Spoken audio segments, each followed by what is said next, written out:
விகடன் இணையதள முடக்கத்தை நீக்க வேண்டும் என மத்திய அரசிற்கு சென்னை உயர்நீதிமன்றம் உத்தரவு பிறப்பித்திருக்கிறது. விவரங்களை செய்தியாளர் சுரேஷ் வழங்கிட கேட்கலாம்.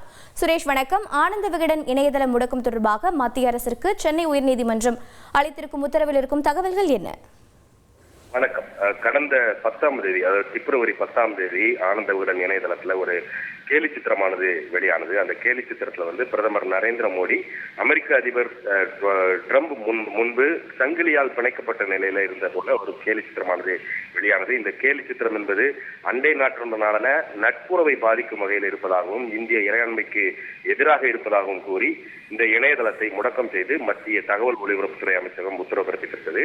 இந்த உத்தரவை எதிர்த்து விகடன் இணையதளம் தரப்பில் சென்னை உயர்நீதிமன்றத்தில் வழக்கு தாக்கல் செய்யப்பட்டிருந்தது.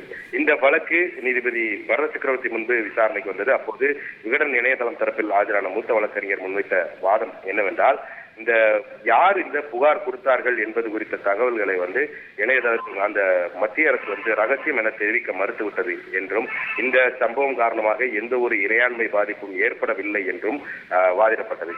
அதே போல சம்பவம் நடந்து, அதாவது இணையதளத்துல அந்த கேலி சித்திரம் வெளியாகி 5 நாட்களுக்கு பிறகுதான் இந்த புகாரானது கொடுக்கப்பட்டிருக்கிறது. அந்த புகார் கொடுப்பதற்கு 3 நாட்களுக்கு முன்புதான் இரு தலைவர்களுடைய சந்திப்பு நடந்திருக்கிறது.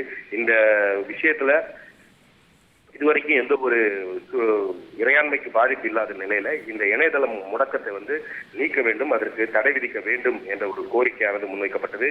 மத்திய அரசு தரப்பில் ஆஜரான கூடுதல் சொலிசிட்டர் ஜெனரல் தன்னுடைய வாதத்துல என்ன சொன்னார்னா, இந்த உத்தரவிலேயே இந்த கேலி சித்திரம் இருக்கக்கூடிய அந்த பக்கத்தை நீக்கிவிட்டால் அந்த இணையதள முடக்கம் உத்தரவை மறுபரிசீலனை செய்வதற்கு தயாராக இருப்பதாக அந்த உத்தரவில் தெரிவிக்கப்பட்டிருக்கிறது என்பதை சுட்டிக்காட்டினார். இந்த இருதரப்பு வாதங்களையும் பதிவு செய்து கொண்ட நீதிபதி, இந்த கேலி சித்திரம் என்பது கருத்து சுதந்திரமா இல்ல ஊடக சுதந்திரமா என்பது குறித்து விவாதிக்க வேண்டியிருக்க காரணத்தினால இந்த வழக்குல 2 வாரத்துல விரிவான பதில் மனு தாக்கல் செய்ய வேண்டும் என்று மத்திய அரசுக்கு உத்தரவிட்டு இந்த விசாரணையை மார்ச் 21ஆம் தேதிக்கு நீதிபதி பரத சக்கரவர்த்தி தள்ளி வைத்திருக்கிறார்.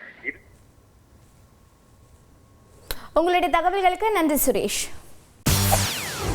செய்திகளை உடனுக்குடன் தெரிந்து கொள்ள உடனே சப்ஸ்கிரைப் பண்ணுங்க.